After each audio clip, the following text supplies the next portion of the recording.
परिचय। क्या तुम कुछ लिखोगी?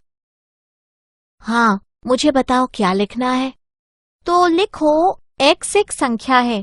x में स्वयं x गुणा करने पर जो संख्या हमें मिलेगी, मेरे पास ठीक उतनी ही किताबें हैं। ठीक है। अब तुम्हारे पास जो संख्या है वो x से 2 गुनी है और हमारे मित्र के पास 2 किताबें हैं। अब सभी किताबों की संख्या जोड़ लो और बताओ कि तुम्हें क्या व्यंजक मिला। रुको, मुझे कहीं लिखने दो। एक संख्या x है। यदि हम x में स्वयं x का गुणा करें तो हमें x वर्ग मिलता है। इसलिए हमारे पास x वर्ग किताबें हैं। और मेरे पास जो संख्या है वो 2x है और हमारे मित्र के पास 2 किताबें हैं। ठीक, और इनके योग से हमें ये व्यंजक मिलेगा। क्या तुम जानती हो कि व्यंजक किसे कहते हैं? नहीं, लेकिन मुझे बहुत सुरुचिपूर्ण लग रहा है। ये प्रश्न एक बहुपद था। आओ मैं तुम्हें विस्तार से समझाती हूँ। उद्देश्य। इस पाठ के अंत में आप निम्न करने में सक्षम हो जाएंगे। एक चर राशि वाले बहुपद लिखना, बहुपदों के गुणों की व्याख्या करना, बहुपदों में शून्यों की संख्या लिखना, शेषफल प्रमेय की व्याख्या करना, बहुपदों का गुणनखंड करना, बीजीय सर्वसमीकाओं को लिखना और बहुपदों से संबंधित प्रश्नों को हल करना। एक चर राशि वाले बहुपद। एक बहुपद केवल जोड़े, घटाए या गुणा किया जा सकने वाले पदों से बनता है। एक बहुपद ऐसा दिखता है। बहुपद बहु और पद से मिलकर बना है, जिसका मतलब है कई पद। एक बहुपद में निम्नलिखित हो सकते हैं: अचर राशि जैसे 3, घटा 20 या 1/2, चर राशि जैसे x और y, घातांक जैसे y वर्ग में 2 लेकिन सिर्फ 0, 1, 2, 3 इत्यादि। एक चर राशि में बहुपद वह बहुपद होता है जिसके व्यंजक में सिर्फ एक चर राशि होगी, जैसे 2x वर्ग जमा x, y की घात 3 जमा y जमा 1 इत्यादि। परिभाषाएं। पद बहुपद y वर्ग जमा 4y बहुपद में y वर्ग और 4y इसके पद हैं। बहुपद ठीक ऐसे ही 3x का वर्ग जमा 2x जमा 8 में 3 पद 3x वर्ग 2x और 8 हैं। गुणांक। किसी भी चर राशि के ठीक पहले आने वाली संख्या उसका गुणांक होती है। उदाहरणार्थ 2x में 2 गुणांक है। बहुपद में बहु का तात्पर्य कई से है। हालांकि छोटे बहुपदों के अपने भिन्न नाम हो सकते हैं। किसी एक पद के बहुपद जैसे 2x या 4x वर्ग को एक पद भी कहा जा सकता है। 2 पदों वाले बहुपद जैसे 2x जमा y या x वर्ग घटा 4 को द्विपद भी कहा जा सकता है। 3 पदों वाले बहुपद जैसे 2x जमा y जमा z या x की घात 4 जमा 4x वर्ग घटा 4 को त्रिपद भी कहा जा सकता है। अंश। बहुपद के किसी भी व्यंजक के सबसे बड़े घातांक को उस बहुपद का अंश कहते हैं। किसी भी बहुपद का अंश जानने के लिए आपको उसका सबसे बड़ा घातांक निकालना होगा। चलिए अगली स्क्रीन में बहुपद का घातांक निकालना सीखते हैं। उदाहरण 4x वर्ग जमा 6x जमा 5। इस बहुपद के 3 पद हैं। पहला 4x वर्ग है, दूसरा 6x और तीसरा 5 है। पहले पद का घातांक 2 है, दूसरे पद का घातांक 1 है, क्योंकि 6x बराबर 6x की घात 1 है। तीसरे पद का घातांक 0 है, क्योंकि 5 बराबर 5x की घातांक 0 है। और किसी भी चर अचर राशि का घातांक यदि 0 है तो वह राशि हमेशा 1 के बराबर होगी। इस प्रकार 5x की घातांक 0 बराबर 5 गुणा x की घातांक 0 बराबर 5 गुणा 1 बराबर 5। क्योंकि सबसे बड़ा घातांक 2 है, इसलिए 4x वर्ग जमा 6x जमा 5 का अंश 2 होगा। बहुपद का अंश। वह बहुपद जिसका अंश 1 हो रेखीय बहुपद कहलाता है। इसका सामान्य स्वरूप ax जमा b है, जहां a और b अचर राशियां हैं और a 0 के बराबर नहीं है। वह बहुपद जिसका अंश 2 हो वर्गीय बहुपद कहलाता है। इसका सामान्य स्वरूप ax वर्ग जमा bx जमा c है, जहां a, b और c अचर राशियां हैं और a 0 के बराबर नहीं है। वह बहुपद जिसका अंश 3 हो त्रिघातीय बहुपद कहलाता है। इसका सामान्य स्वरूप ax की घात 3 जमा bx वर्ग जमा cx जमा d है, जहां a, b, c और d अचर राशियां हैं और a 0 के बराबर नहीं है।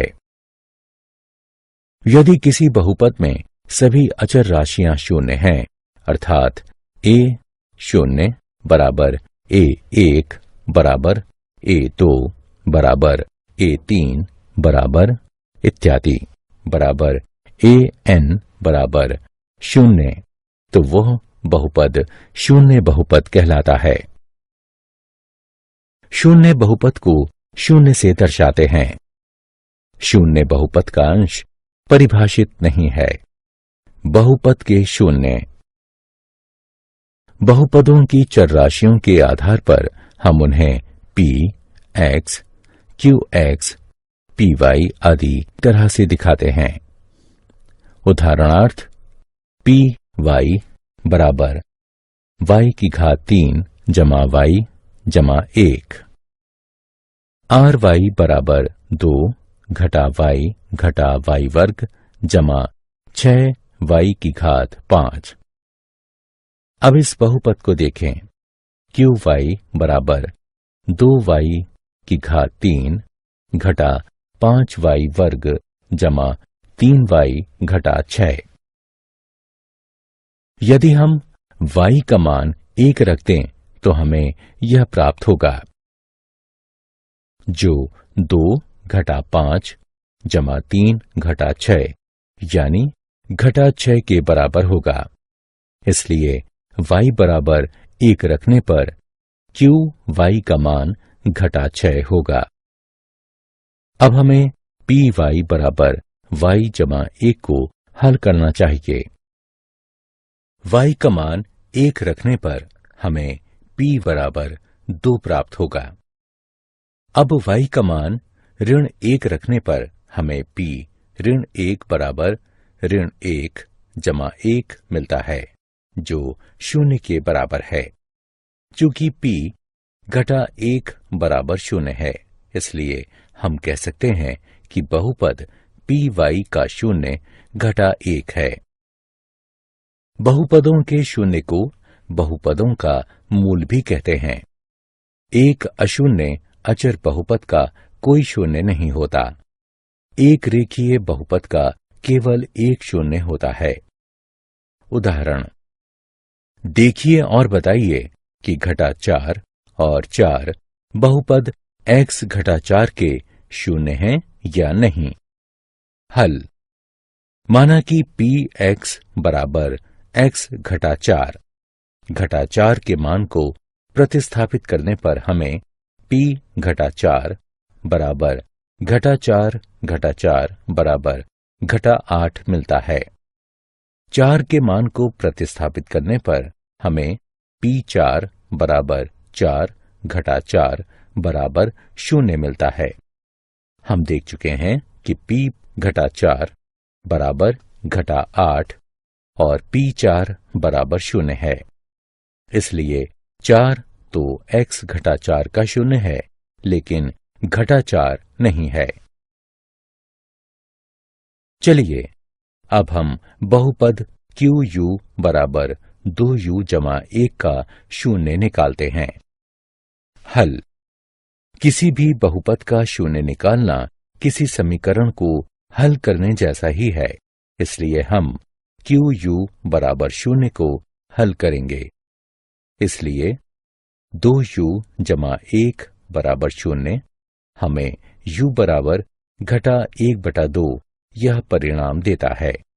इसलिए घटा 1/2 बहुपद 2U जमा 1 का 0 है। शेषफल प्रमेय। अंकगणित में हम कैसे भाग देते थे, यह हमें याद है। उदाहरणार्थ 7 को 2 से भाग देने पर 3 आता है और शेषफल 1 बचता है। भाग के प्रत्येक हिस्से का एक नाम है।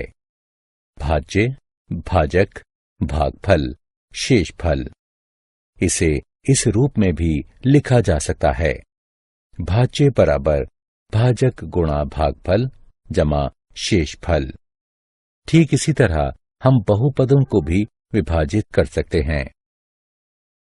उदाहरणार्थ 5x की घात 3 जमा x वर्ग जमा x बटे x, जहां हम मान लेते हैं कि x बराबर 5x वर्ग जमा x जमा 1, 5x की घात 3 जमा x वर्ग जमा x के गुणनखंड हैं और 5x की घात 3 जमा x वर्ग जमा x, 5x वर्ग जमा x जमा 1 और x का गुणज है।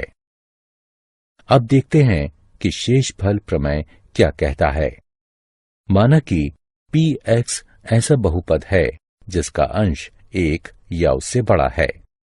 माना a कोई वास्तविक संख्या है। यदि p x में रेखीय बहुपद x घटा a से भाग दिया जाए तो शेषफल pa बचता है। हम इसे ही शेषफल प्रमेय कहते हैं। उदाहरण px में qx से भाग दीजिए, जहां px बराबर x की घात 3 घटा 6x वर्ग जमा 11x घटा 6 और qx बराबर x घटा 1 है। हम इसे इस तरह भी लिख सकते हैं। अगले चरण में बहुपद के पहले पद में सबसे अधिक घातांक वाला पद पहला पद होगा। गुणांक के x वाले हिस्से से भाग देना होगा। इस स्थिति में x की घात 3 में x से भाग देने पर x वर्ग मिलेगा, जिसे आप भाग चिन्ह के शीर्ष पर लिखेंगे। अगले चरण में आप उस पद को भाजक से गुणा करेंगे जो आपने भाग चिन्ह के शीर्ष पर लिखा है। इस स्थिति में आप घन x घटा वर्ग x पाने के लिए x घटा 1 का वर्ग x से गुणन करेंगे। इसके बाद इसे विभाजन पंक्ति के अंतर्गत घटाएंगे। घटाने से आप उस पद से छुटकारा पा जाएंगे जिसका घातांक सबसे अधिक होगा, जिससे बहुपद का आकार छोटा हो जाएगा और जो एक शेषफल होगा। अब हमारे पास एक नया बहुपद है जिसके लिए हम दूसरा चरण दोहराएंगे। इस उदाहरण में हम 5x वर्ग में x से भाग देंगे और परिणाम घटा 5x को उस पद के साथ जोड़ देंगे जो पहले से भाग चिन्ह के शीर्ष पर है। अब हम तीसरे चरण को दोहराएंगे। अभी जो परिणाम भाग चिन्ह के शीर्ष पर है, जो हमें जोड़ने के बाद मिला है, उसमें हम पूरे भाजक से गुणा करेंगे और फिर बहुपद को भाग देने के बाद जो हमें मिला है उसे गुणनफल में से घटा देंगे। अब भाग चिन्ह में हमारे पास एक नया बहुपद है। जैसा कि आप पहले ही अनुमान लगा चुके होंगे कि बहुपद के पहले पद को हम भाजक के x हिस्से से विभाजित करके दूसरे चरण को दोहराएंगे। अब जो भी भागफल आएगा उसे भाग चिन्ह पर पहले से ही स्थित परिणाम के साथ जोड़ दीजिए। अब हम सबसे आखिर में जोड़े गए पद में पूरे भाजक से गुणा करेंगे और फिर विभाजित बहुपद में से प्राप्त परिणाम को घटा देंगे। एक नया बहुपद प्राप्त करने के लिए घटाने वाला चरण दोहराएंगे। यहां प्राप्त शेष फल 0 है क्योंकि हम px को गुणक x ऋण 1 से पूरी तरह 2x की घात 4 जमा x की घात 3 घटा x वर्ग जमा x जमा 3 में x घटा 1 से भाग देने पर शेष फल क्या होगा? हल। यहां px बराबर 2x की घात 4 जमा x की घात 3 घटा x वर्ग जमा x जमा 3 और x घटा 1 का शून्य 1 है। इसलिए p1 बराबर 2 1 की घात 4 जमा 1 की घात 3 घटा 1 वर्ग जमा 1 जमा 3 बराबर 6। इसलिए शेषफल प्रमेय के अनुसार 2x की घात 4 जमा x की घात 3 घटा x वर्ग जमा x जमा 3 में x घटा 1 से भाग देने पर शेषफल 6 होगा। बहुपद का गुणनखंड। गुणनफल प्रमेय। यदि px एक बहुपद है जिसका अंश n बड़ा है 1 से, जहां n बराबर 1 है और a कोई भी वास्तविक संख्या है, तो यदि p a बराबर 0 है तो x घटा a px का एक गुणनफल होगा और यदि x घटा a px का गुणनफल है तो pa बराबर 0 होगा। गुणनफल के उदाहरण। उदाहरण: बहुपद 2x का वर्ग घटा 5x जमा 3 का गुणनखंड कीजिए। हल। माना f(x) बराबर 2x वर्ग घटा 5x जमा 3 है। चलिए प्रयत्न और त्रुटि विधि द्वारा x बराबर 1 की जांच करते हैं। इसलिए f1 बराबर 2(1) का वर्ग घटा 5 1 जमा 3 बराबर 2 घटा 5 जमा 3 बराबर 0। गुणनफल प्रमेय के अनुसार यदि f1 बराबर 0 है तो x घटा 1 बहुपद fx का गुणनखंड होगा। इसलिए x घटा 1 दिए गए बहुपद का गुणनखंड होगा। दिए गए बहुपद में x घटा 1 से भाग देने पर हमें 2x घटा 3 मिलता है। इसलिए दिए गए बहुपद के गुणनखंड x घटा 1 और 2x घटा 3 होंगे। बीजगणितीय चिन्ह। यहां कुछ बीजगणितीय चिन्ह हैं, हम जिन्हें पहचानना सीखेंगे।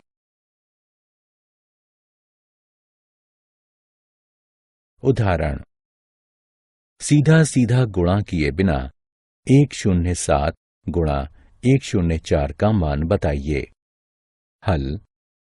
समीकरण की गणना करके हल करने पर हमें 11128 प्राप्त होगा। क्या आप जानते हैं बहुपदीय गुणनखंड के वास्तविक शून्यों की संख्या बहुपद के अंश से अधिक नहीं होती। एक बहुपद के वास्तविक शून्यों की संख्या उस बहुपद के अंश के बराबर या अंश से 2 के गुणनफल में कम की संख्या के बराबर होगी। इसलिए 6 अंश के बहुपद के वास्तविक शून्यों की संख्या 6, 4, 2 या 0 होगी तथा 5 अंश के बहुपद के वास्तविक शून्यों की संख्या 5, 3 या 1 होगी। विषम अंश के सभी बहुपदों का कम से कम एक वास्तविक शून्य होता है। यह तथ्य ऊपर कही गई बातों के आधार पर निकला है। किसी बहुपद का सबसे बड़ा अंश टर्निंग पॉइंट्स कम से कम 1 अधिक होना चाहिए। सारांश। आइए हमने जो कुछ सीखा है उसे संक्षेप में दोहराएं। एक बहुपद px एक चर राशि x में x रूपों में एक बीजीय अभिव्यक्ति है। px बराबर an xn जमा an घटा 1 x की घात n घटा 1 जमा इत्यादि जमा a2 x वर्ग जमा a1 x जमा a0 जहां a0 a1 a2 इत्यादि an अचर राशियां हैं और an जो बराबर नहीं है 0 के। एक पद के बहुपद को एक पद कहते हैं। 2 पदों के बहुपद को द्विपद कहते हैं। 3 पदों के बहुपद को त्रिपद कहते हैं। 1 अंश के बहुपद को रेखीय बहुपद कहते हैं। 2 अंश के बहुपद को वर्गीय बहुपद कहते हैं। 3 अंशों के बहुपद को त्रिघातीय बहुपद कहते हैं। यदि pa बराबर 0 है तो एक वास्तविक संख्या a एक बहुपद px का 0 होगी। इस स्थिति में a समीकरण px बराबर 0 का मूल कहा जाता है। एक चर राशि वाले हर रेखीय बहुपद का एक विशिष्ट 0 होता है। एक अचर राशि जो 0 नहीं है, इसके बहुपद का कोई 0 नहीं होता और हर वास्तविक संख्या का 0 बहुपद का एक 0 है। शेषफल प्रमेय। px कोई बहुपद है जिसका अंश 1 या उससे बड़ी कोई भी वास्तविक संख्या है। यदि px में रेखीय बहुपद x घटा a से भाग दिया जाए तो शेषफल pa बचता है। गुणनफल प्रमेय। यदि pa बराबर 0 है तो x घटा a px का एक गुणनफल होगा और x घटा a px का गुणनफल है तो pa बराबर 0 होगा।